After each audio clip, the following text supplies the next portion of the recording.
Welcome to The Explainer. Let's jump right in. Today, we're diving into something incredibly human, super complex, and honestly, absolutely fascinating: human sexuality. Specifically, we're looking at that really tough moment when our physical bodies or emotional responses just don't line up with what we expected. It's a topic that is completely surrounded by myths, but today we are breaking it all down with pure, structured facts. So, what exactly happens when sex just doesn't meet our expectations? It's a huge question, right? And a super relatable one. Because our sexual feelings are so intimately tied up with our expectations, when things go off script, it's completely normal to feel this massive rush of disappointment, maybe embarrassment, or even anxiety. It can feel really isolating.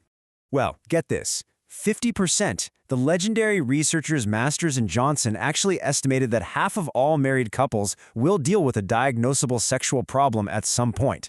Half. So if you take literally nothing else away from this explainer today, please let it be this. If you or your partner are struggling, you are absolutely not alone. And the best part? These issues are highly treatable. Okay, let's dive into this and look at our roadmap for today. We're going to cover 1. Defining common sexual problems. 2. The 4 root causes. 3. Desire and arousal issues. 4. Orgasm difficulties explained. 5. Addressing sexual pain. And finally, 6. A roadmap to solutions. All right, Section 1. Defining common sexual problems. Before we can solve anything, we have to move past that vague, frustrating feeling of just being unfulfilled. Clinicians actually have a playbook for this. They rely on the DSM-5, that's the main diagnostic manual for mental disorders, to categorize these things.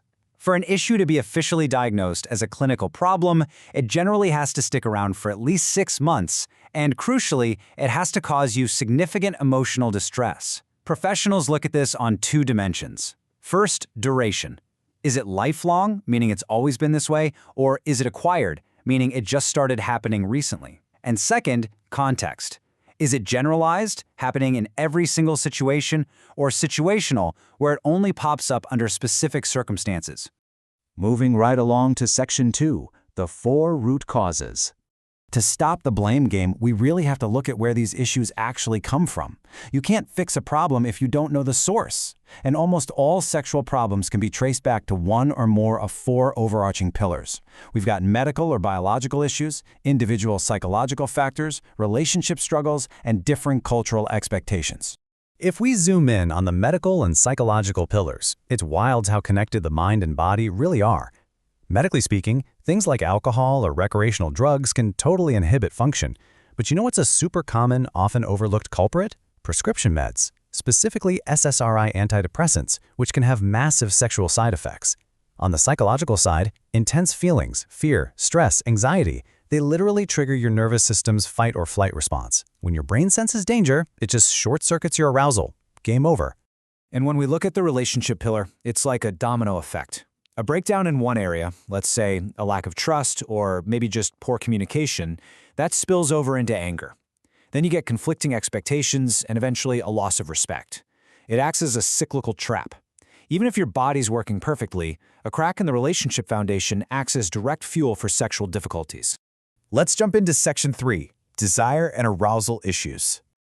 Okay, so this is the category where the mind or the body just refuses to initiate the sexual response.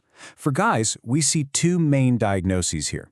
First is male hypoactive sexual desire disorder, or MHSD. This is basically a persistent lack of sexual fantasies or desire. The physical equipment works fine, but the interest, it's just not there. Then, of course, there's erectile disorder, or ED, marked difficulty getting or keeping an erection. And what is absolutely crucial to understand about ED is how psychological factors totally amplify it. One bad experience can trigger performance anxiety, which leads to something called spectatoring.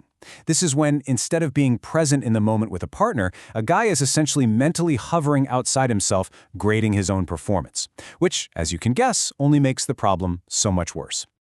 We really need to bust this myth of the male machine. Men do not have a simple on and off switch. During a typical sexual encounter, it's totally natural for an erection to naturally come and go a few times. You can't just force it back. In fact, treating ED usually means you have to stop trying to will an erection into existence. You just have to take a breath, relax, and focus entirely on the sensory experience. Now for women, the equivalent category is FSIAD, or Female Sexual Interest/Arousal Disorder. This involves a persistent inability to get or stay aroused. It often means zero sexual thoughts or just feeling completely unreceptive to a partner. And the sources here, they are incredibly varied. It could stem from biological hormonal imbalances, it could be deeply ingrained cultural guilt about actually enjoying sex, or it could literally just come down to the emotional quality of the relationship itself. Moving to Section 4, Orgasm Difficulties Explained. As we move through the sexual response cycle, we eventually hit climax issues. And the complexity of this differs significantly between the sexes. Honestly, for male individuals, the issue is usually just a matter of timing. It's kind of like a bop it, a pretty straightforward mechanism that just might trigger a little too quickly. But for female individuals, it is much more like a Rubik's Cube. The issues usually center around the sheer complexity of it, the frequency, or sometimes a total absence of an orgasm. Clinically speaking, the absolute most common complaint for men is premature ejaculation, which is specifically defined as climaxing within 1 minute of penetration. For women, it's female orgasmic disorder, or FOD, meaning delayed or absent orgasms that cause real distress. Here's a super interesting point, though. While FOD certainly can be linked to past trauma or medications, the most common reason is actually incredibly simple: a lack of adequate or desired stimulation. A lot of women simply are not getting the specific physical stimulation they need to reach climax. All right, Section 5, Addressing Sexual Pain. We need to state the golden rule right out of the gate here. Sex should never, ever hurt. If it hurts, something is wrong. Now, while men can occasionally experience pain, usually due to an infection of some sort, chronic sexual pain is overwhelmingly experienced by women. It's diagnosed as genitopelvic pain/penetration disorder, or GPPD. This involves marked pain or a really intense fear and anxiety about penetration. That fear actually makes the pelvic muscles involuntarily clamp down and tense up, making penetration either impossible or highly painful. And let's clear up a massive misconception right now. This is very rarely about physical size discrepancies between partners. It's an involuntary muscle response, very often linked to anxiety or just a lack of lubrication. But here is the amazing news. GPPD is highly treatable. Therapists frequently use a combination of relaxation techniques and sequential dilators. Basically, starting with the absolute smallest size, the person learns to control and relax their muscle responses in a totally safe, non-threatening way. They gradually get used to it. And when you combine that with self-exploration and relaxation, the success rates for this treatment are absolutely phenomenal, approaching literally 100%. Finally, we reach Section 6, a roadmap to solutions. So how do we actually fix this? Let's see how this builds to help couples heal and rebuild their intimacy. A total cornerstone of sex therapy is something called sensate focus. It sounds a bit paradoxical, but it operates on the idea that sex will actually get better if you temporarily ban the goal of intercourse entirely. Couples start by only allowing non-genital touch. They literally just focus purely on the sensation of being touched, nothing else. Then, slowly over weeks, they reintroduce genital touch, but they have to stop if they get close to orgasm. By completely taking the pressure off to perform, natural physical feelings and responses get a chance to just wake back up on their own. Another incredibly powerful tool is the cognitive behavioral approach developed by Barry McCarthy, which is especially great for treating low desire.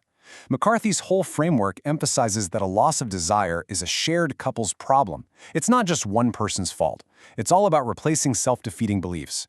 Couples have to actively work to build sexual anticipation, really own their own sexuality, believe they truly deserve pleasure, and value emotional intimacy just as much as physical acts.